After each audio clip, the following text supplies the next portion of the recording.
L'Afro-Basket masculin 2025, organisé en Angola dans les villes de Luanda et Namibe, du 12 au 24 août, confirme une dynamique de fond. Les outsiders, tels que le Cameroun, la RD Congo et le Mali ont réussi à s'extirper de la phase de poule pour atteindre le second tour. La meilleure performance de la République démocratique du Congo reste l'Afro-Basket 1975, où elle avait atteint les demi-finales. En 2025, son parcours s'est terminé en quart de finale, comme en 2017. La nouvelle génération a affiché un potentiel face à des équipes mieux classées, témoignant d'une progression constante.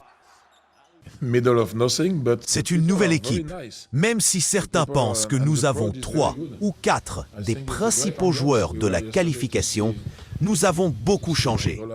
On peut voir, par exemple, que nous n'avons pas encore totalement le contrôle de ce que nous faisons. C'est frustrant, car nous ne manquons pas grand-chose. Mais nous devons réagir rapidement pour trouver un meilleur équilibre dans notre jeu au sol.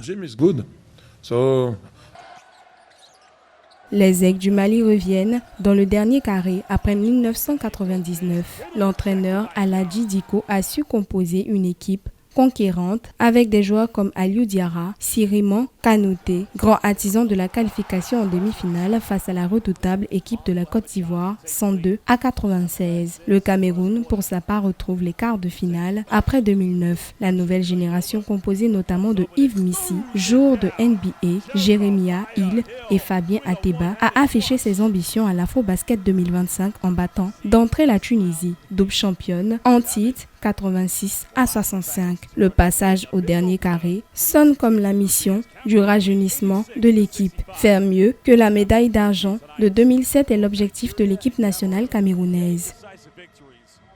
Je ne suis certes pas le genre de coach à vendre la peau de l'ours avant de l'avoir à battre.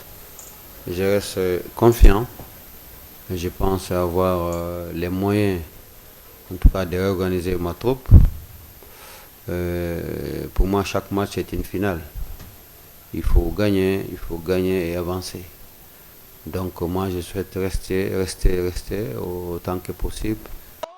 Cette émergence de nouvelles nations dans le dernier carré illustre non seulement la compétitivité grandissante de l'Afro-Basket, mais aussi les progrès constants du basketball africain. Les performances du Cameroun, de la RD Congo et du Mali à ce niveau de la compétition démontrent que l'écart se resserre entre les grandes puissances traditionnelles et les outsiders. Un signe fort que la discipline gagne en profondeur et en diversité sur le continent.